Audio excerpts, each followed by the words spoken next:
Parking आहे का दादा पुढे? दोन चायनीज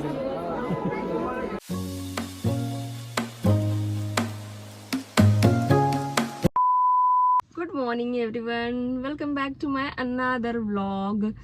आता वाजले सकाळचे 6. आम्ही इतक्या सकाळी कुठे चाललेलो आहे हे तर तुम्हाला माहिती पडेल. सांगून देऊ?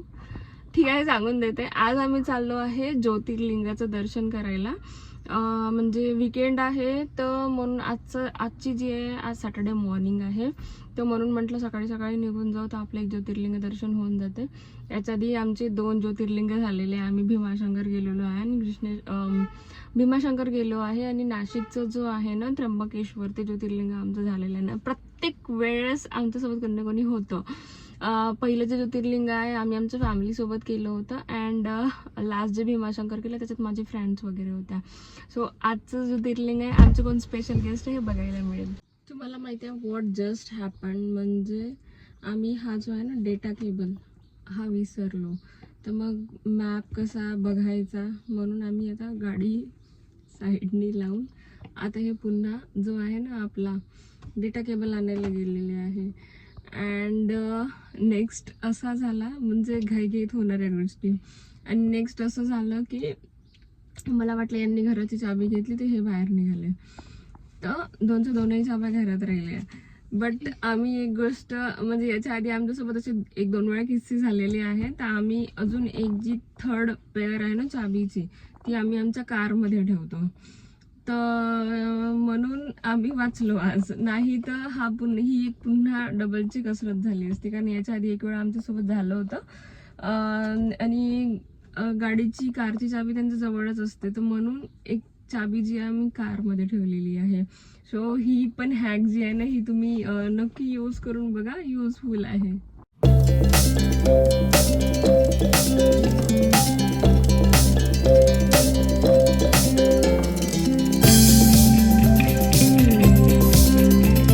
सकाळी आम्ही निघालेलो आहे तर आम्हाला मिळाला हा बनमस्का चाय. तर आता आम्ही घेतलं बनमस्का, म्हणजे जे मी पिईल थोडंसं. म्हणजे मुंबईतून निघताच इतका मोठा असा जाम लागून गेला, म्हणजे निघायलाच किती वेळ लागून जाते आपल्या घरापासून तर बाहेरपर्यंत. हे घोडबंदर रोडवरचं जे ट्रॅफिक आहे ना, जाणाऱ्याची पूर्ण इच्छा मारून देते, इतकं ट्रॅफिक राहते. आणि बसून राहा म्हणजे किती वेळपासून आम्ही फक्त ट्रॅफिकमध्ये आहोत. ऑलमोस्ट 3 to 4 hours नंतर आम्हाला एक रेस्टॉरंट मिळालं जिथे आम्हाला ब्रेकफास्ट करायला थांबायचं होतं. बट मग मी म्हटलं 10-10:30 तर तसे वाजले आहे, जेवण करून घेऊ. बट त्याच्याकडे जेवण अवेलेबल नव्हतं. सो आम्हाला थोडा हेवी ब्रेकफास्ट करायचा होता म्हणून त्यांनी घेतला आलू पराठा आणि मी घेतला गोबी पराठा आणि ताक त्याच्यासोबत. आणि आम्ही निघालो आमच्या जर्नीला. आम्ही मधात थोडं थांबलं होतं, म्हणजे इतकं सुंदर वेदर होतं. म्हणजे समृद्धी हायवे आहे हा. ही दारणा नदी आहे. तर थोडं आम्ही गाडीलाही थोडं रेस्ट, कारण ॲट अ स्ट्रेच गाडी चालत होती. आणि हा जो निसर्गरम्य आहे हे खूप दिवसानंतर मला बघायला मिळत आहे. खूप छान वेदर आहे. पार्किंग आहे का दादा पुढे? आहे ना.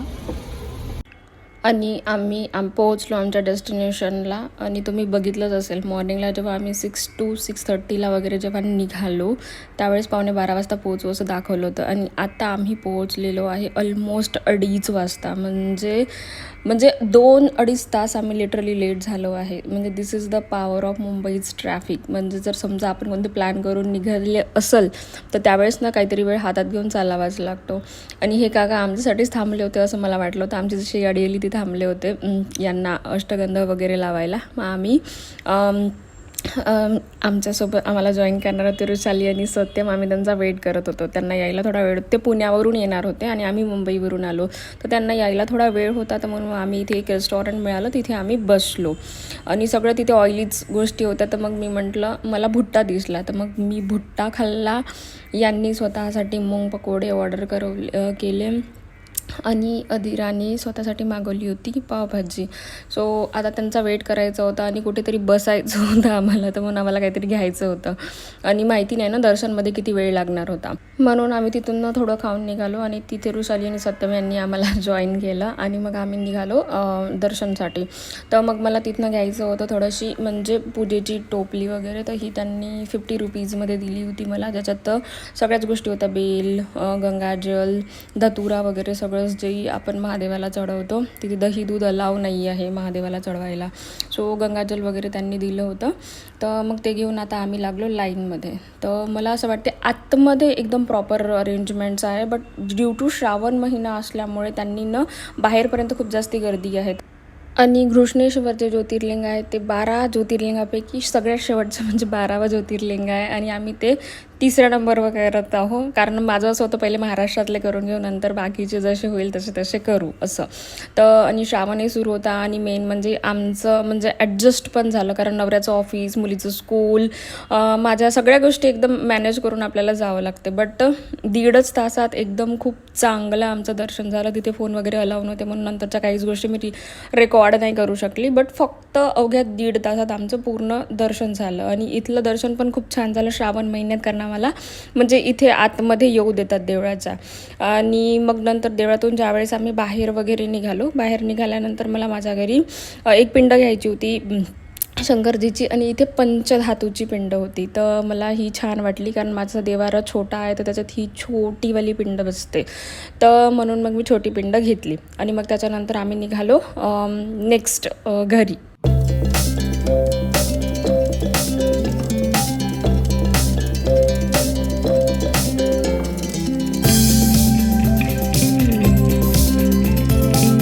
पाच 5:15 आम्हाला दर्शन करायला लागले. तिथून निघता आम्हाला 5:30 वगैरे वाजले आणि आता तर खूप जास्ती जोरात भूक लागलेली होती, म्हणून मग आम्ही इथे ढाब्यावर आलेलो होतो, कारण आम्हाला ढाब्यावरची जी आहे ना दाल रोटी वगैरे खूप जास्ती आवडते. आणि मग आम्हाला हा ढाबा दिसला. तर इथला जो ॲम्बियन्स होता ना तो तुम्ही बघू शकता, खूप छान नयनरम्य होता. बट इथे एक ड्रॉबॅक असाही होता, कारण हे ओपन गार्डन असल्यामुळे तिथे ना मच्छर पण खूप जास्ती होते. माझ्या मुलीला 1-2 मच्छर चावले. ऑर्डर यायचा आहे आणि जस्ट बिकॉज ऑफ अदिराज डिमांड मी पण झोका घेते. अदिरा कसा घेते ना झोका?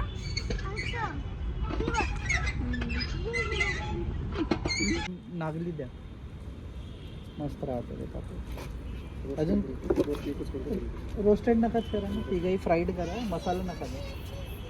आम्हाला खूप जास्त भूक लागली होती, म्हणून आम्ही त्यांना म्हटलं जेही लवकर स्टार्टर देऊ शकता ते द्या. तर म्हणून त्यांनी आम्हाला पापड वगैरे दिले आणि हा होता हराभरा कबाब. सो त्यांनी विदिन 10 मिनिट्स आमचं स्टार्टर आणलेलं होतं. आणि तुम्हाला माहिती आहे, माझे खूप सगळे व्लॉग्स बघितले असेल तर आमच्या याच्यात जी पनीरची भाजी आहे ना ती कॉमन असते. तर हे पनीर थोडं वेगळं होतं, म्हणजे स्टफ पनीर होतं, त्यांची ती स्पेशालिटी होती. ते पनीर आम्ही ट्राय केलं आणि रोटी पण 3 टाईप्सच्या आम्ही ट्राय केल्या. जेवण पण खूप छान होतं, अमेझिंग म्हणजे. आणि सर्विस तर खूप फास्ट होती. मला असं वाटतं याच्यासाठी होती कारण आम्हीच होतो, बाकी कोणीच नव्हतं. आणि म्हणजे ऑलमोस्ट आम्ही 6:37 o'clockच्या आसपास होतो ना तिथे, तर म्हणून लोकांची पण यायची गर्दी नव्हती तिथे. मग आम्ही लास्टमध्ये डेझर्ट वगैरे थोडंसं खाऊन आम्ही निघालो पुण्याला.